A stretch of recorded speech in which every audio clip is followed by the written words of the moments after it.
Je suis très heureux de vous retrouver dans cette nouvelle vidéo car il y a maintenant 1 an et demi, c'était en août 2019, je vous annonçais que Carpe Diem lançait un nouveau projet. Il s'agissait de vous donner la possibilité de gérer des objets connectés à orientation, à usage professionnel, mais ma foi après ça pourrait être dans tous les usages que vous pourriez y donner.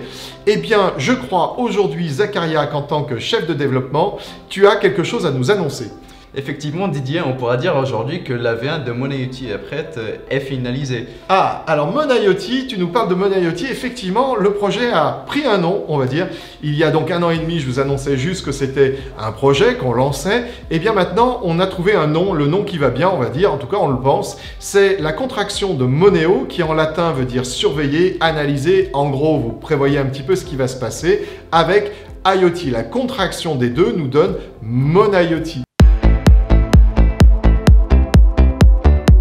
Et donc MonIoT, je vous annonçais et je vous promettais que ça allait rester simple, que ça allait être ergonomique, pour tout simplement pouvoir être mis entre toutes les mains d'un technicien qui par exemple serait très bon dans son domaine, mais par contre l'informatique c'est pas trop son truc, lui ce qu'il veut c'est un outil fonctionnel et facile. Eh bien je crois qu'on peut présenter cette version 1 comme étant un sujet abouti au niveau ergonomie. Est-ce que tu peux déjà nous parler un petit peu de est-ce que c'est difficile d'utiliser MonIoT ou est-ce qu'au contraire c'est vraiment quelque chose qu'on a fait très simple? Alors moi au niveau ergonomie, on pourrait dire qu'on a fait quand même pas mal de travail.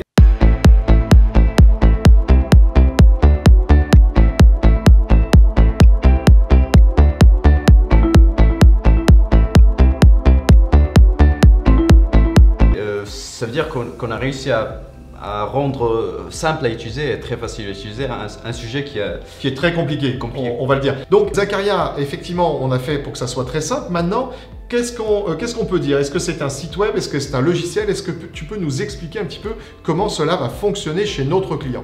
Effectivement, MonIoT c'est un site web qui sera installé sur les serveurs de notre client. Ces serveurs physiques propres à lui ou bien le cloud qui va lui appartenir. D'accord, donc en gros, là ce que tu es en train de nous dire, c'est que déjà MonIoT ce n'est pas sur un site qui mutualiserait tout un tas d'autres sites où on ne permet pas à travers MonIoT de gérer par exemple plusieurs clients qui auraient acheté le même logiciel, un peu comme le ferait une plateforme. C'est pas du tout l'idée. Effectivement, MonIoT va appartenir au client, donc chaque client aura son propre site qui sera installé sur son serveur et il sera le seul propriétaire de ces données.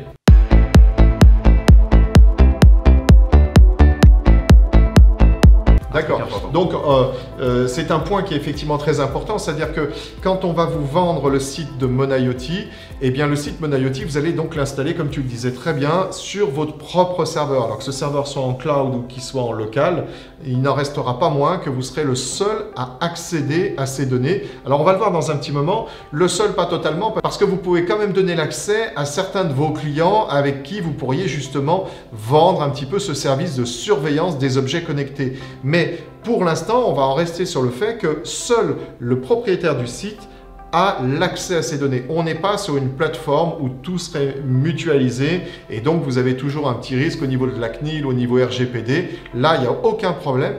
Les données resteront chez vous. Alors, maintenant, est-ce que tu peux nous expliquer un petit peu comment fonctionnent justement ces communications avec des objets connectés? Le principe, on va dire général, on ne va pas rentrer trop dans le détail technique, mais est-ce que tu peux déjà nous expliquer simplement comment ça fonctionne au niveau de cette collecte d'informations? Pour vous expliquer le principe du fonctionnement, on va prendre un exemple avec cette rubrique. Donc supposons que la première c'est l'objet connecté, la deuxième ça serait l'opérateur qui va s'occuper de transmettre les données et la troisième bien évidemment ça serait votre serveur. Partant de l'objet connecté, il va envoyer des données à l'opérateur, en l'occurrence ça sera Sigfox, c'est un opérateur qui est dédié aux objets connectés. Il s'occupera donc de récupérer les données à partir de votre objet connecté et de les transmettre sur le serveur sur lequel sera hébergé MonIoT. Donc comme tu l'as expliqué, c'est effectivement un objet connecté qui va transmettre des informations à un opérateur. Là, nous, on a fait le choix de Sigfox. Sigfox, c'est, on va dire, sans vouloir faire des comparaisons avec les autres, mais c'est quand même un petit peu celui qu'on connaît le plus aujourd'hui dans le monde des objets connectés. Et donc, nous avons fait le choix pour démarrer MonIoT, tout simplement, d'accueillir déjà cet opérateur au sein de notre système. Donc, cet opérateur recueille les données. Ouais. Et ces données, il va nous les envoyer au niveau du site internet. Exactement. Exactement. Et alors, une fois qu'on a ces données qui sont sur le site internet, qu'est-ce que nos clients vont pouvoir faire avec?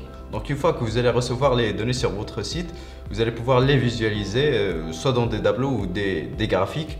Commençons par la première fonctionnalité qui sera donc les événements. Donc vous allez pouvoir créer des événements par rapport à chaque objet connecté et vous allez pouvoir définir des seuils par rapport à un ou plusieurs capteurs de l'objet connecté et vous allez recevoir un mail d'avertissement une fois le seuil atteint.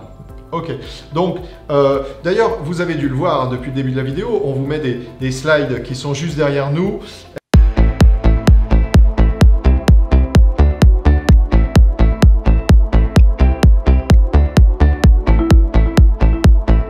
Dans ce que tu viens de nous indiquer, finalement, il y avait deux choses. Il y avait la première chose où on aura la possibilité de voir en temps réel tout simplement ce qui remonte de l'objet connecté, ce qui peut permettre une surveillance, on va dire, d'une machine, d'un process, quel qu'il soit, et ce, donc, en temps réel. Hein, tu me confirmes que c'est vraiment en temps réel. Hein, on a la possibilité d'avoir la dernière information, finalement, qui a été collectée par l'objet. Exactement. C'est ça. Hein. Et donc, ça, c'est la première chose déjà que l'on peut avoir, c'est que sur la page qui va correspondre à l'objet connecté, vous aurez les dernières informations collectées. Et les informations, ça peut être quoi par exemple? Ça peut être une sonde de température. Effectivement, l'objet connecté pourra remonter n'importe quel type de données. Il y aura sûrement des capteurs qui vont correspondre à ces données-là. Par exemple, une température, du bruit, une vitesse. Ok, donc en fait, ça va dépendre des sondes que l'on va fixer sur l'objet connecté ou de l'objet connecté en lui-même. S'il a déjà des capteurs, eh bien, quelles que soient les données, on va pouvoir les remonter au niveau de notre site web par l'intermédiaire de Sigfox. C'est ça? Exact. Ok, donc là concrètement, c'est la première chose, c'est que vous allez pouvoir remonter ces informations-là en temps réel. Et tu nous as donné un deuxième élément, c'est qu'on va pouvoir avoir des événements qu'on va paramétrer. On vous mettra juste derrière nous la petite fenêtre qui vous permet justement de gérer et de programmer ces événements. Vous verrez d'ailleurs que c'est, comme on vous disait tout à l'heure, très simple. Et au-delà de ces événements qu'on va pouvoir paramétrer selon des seuils, on va recevoir des avertissements par email. C'est-à-dire que là, je n'aurai pas besoin d'être en permanence sur le site internet pour être informé d'un dysfonctionnement. En fait, tout simplement, on reçoit un mail. Effectivement, on a juste à configurer les événements et du coup, une fois que l'objet connecté va envoyer une donnée qui dépasse votre seuil, vous allez recevoir une alerte par email. Une alerte par email. Ok. Donc, ce que je peux déjà vous dire, c'est que un tout petit peu plus tard dans cette vidéo, on va vous parler des fonctions un petit peu différentes pour recevoir ces fameuses données, ou plutôt pour les collecter, je devrais dire. Et tout simplement, ça passe par le NFC. Vous l'avez peut-être vu, si vous êtes observateur, en dessous de ces petites briques, il y a une petite pastille, c'est une pastille NFC, mais ça, on va en reparler un tout petit peu plus tard, tout simplement parce que ça peut être très intéressant pour des techniciens qui ne seraient pas dotés d'un ordinateur, mais qui auraient tout simplement, on va dire, un smartphone ou une tablette, mais ça, on en parle dans un petit moment. Alors, une fois qu'on a dit que c'est un site internet, ce site internet, il est hébergé dans un cloud mais qui vous appartient ou sur un serveur qui a fortiori vous appartient si c'est votre serveur. On a parlé de la collecte, c'est-à-dire de la façon dont les données sont collectées. On a dit qu'on allait pouvoir créer des événements avec, ça c'est très bien. Mais alors maintenant, qui peut avoir accès à ces données?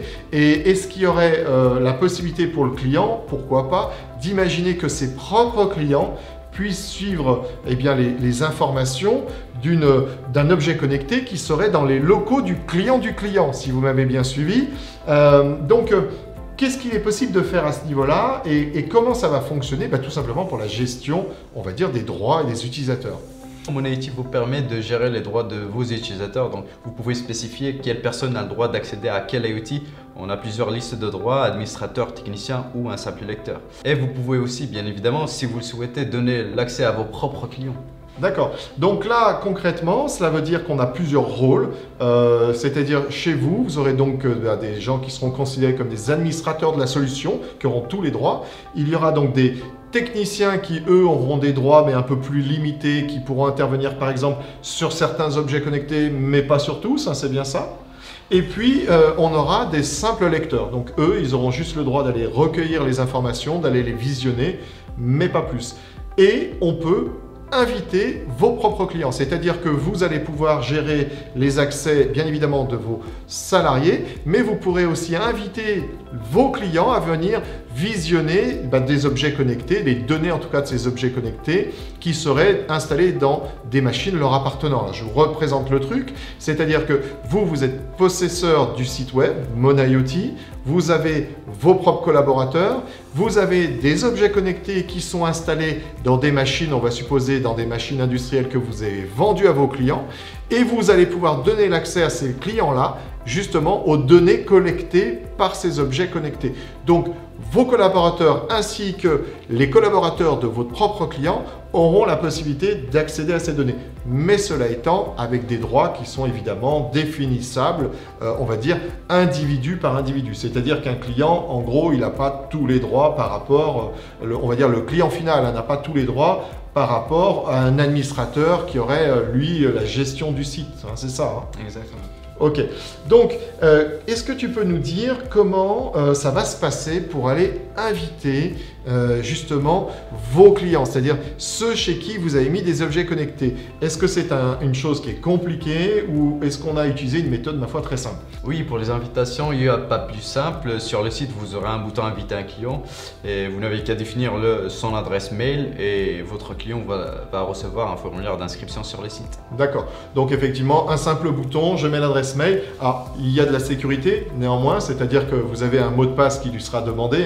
N'importe qui ne va pas pouvoir non plus se connecter sur votre site internet, mais sur le principe, ça reste très simple. Alors, tout à l'heure, j'avais dit qu'on avait une autre façon de collecter des données, car effectivement, on a la possibilité d'aller les voir sur le site web, on a la possibilité de créer des événements, c'est-à-dire donc informer quand un seuil d'un événement a été dépassé, mais on a aussi une possibilité qui s'appelle le NFC. Alors, est-ce que tu peux nous dire simplement là aussi comment ça peut fonctionner pour aller suivre des données par ce biais ou pour aller récupérer des informations? Le NFC, comme tu l'avais dit tout à l'heure, je reprends ton exemple, un technicien qui sera sur le terrain et qui va devoir intervenir sur une machine. Donc, il pourra tout simplement poser son téléphone qui sera équipé d'un lecteur NFC sur la machine et il aura accès à toutes les données de la machine, tout simplement. Ok, donc là, en fait, il y aura un moyen très simple. Je vais tenter de vous faire une petite démonstration, hein. Donc, pour la démo, c'est simple. Je vais prendre mon smartphone. Alors, le smartphone, vous le voyez là, il n'y a pas beaucoup de données dessus. Il y a juste, on va dire, les icônes. Et je vais passer tout simplement la petite briquette en dessous et là c'est fait, je suis sur le site de MonIoT. Alors étant donné qu'il y a de la sécurité, bien évidemment ça va me demander de me loguer parce que n'importe qui ne va pas pouvoir passer sur l'objet connecté pour aller recueillir les informations. Donc là je me log, je ne voulais pas voir évidemment mes identifiants et une fois que je me suis identifié, bien comme vous pouvez le voir ici, vous avez toutes les données d'un tour à bois. Et le tour à bois, eh bien, ça sera l'occasion de notre prochaine vidéo, car on va s'en arrêter là pour l'instant dans notre présentation. La prochaine vidéo, on va vous faire voir vraiment un cas d'usage. Alors, si vous êtes fidèle à la chaîne de Carpe Diem IT Services et Télécom, vous avez dû me voir un jour ou l'autre, eh bien, être autour d'un tour à bois. Ce tour à bois, vous le verrez dans la prochaine vidéo, on va vous faire vraiment une démo avec un objet connecté qui est embarqué à l'intérieur. On a pris d'ailleurs ce tour à bois volontairement vieillot, c'est-à-dire qu'il a un style un petit peu des années 80 ou 90 au mieux. Eh bien, c'était volontaire, c'était parce qu'on souhaitait intégrer un objet connecté et le rendre tout numérique, c'est-à-dire que maintenant, on va à peu près tout savoir sur son fonctionnement. Mais ça, c'est dans la prochaine vidéo. Donc, une nouvelle fois, je vous engage à vous abonner, bien tout simplement pour ne pas rater cette future vidéo de démonstration. Pour cela, rien de plus simple, vous cliquez sur le bouton rouge « S'abonner ». Vous n'oubliez pas de déployer le bandeau et de cliquer sur la petite cloche pour recevoir la notification. Et alors surtout, je vous encourage à ne pas rater cette vidéo parce que là, vous allez vraiment voir en temps réel ce qui va se passer avec les objets connectés, avec le tour à bois, avec Sigfox, votre futur site web pour surveiller vos objets connectés et tout ça en temps réel. Voilà, Zacharia, il ne me reste plus qu'à te remercier pour ta présentation et ton soutien. Je vous dis rendez-vous à très bientôt. Ne ratez pas cette prochaine vidéo. Allez, à bientôt et prenez soin de vous.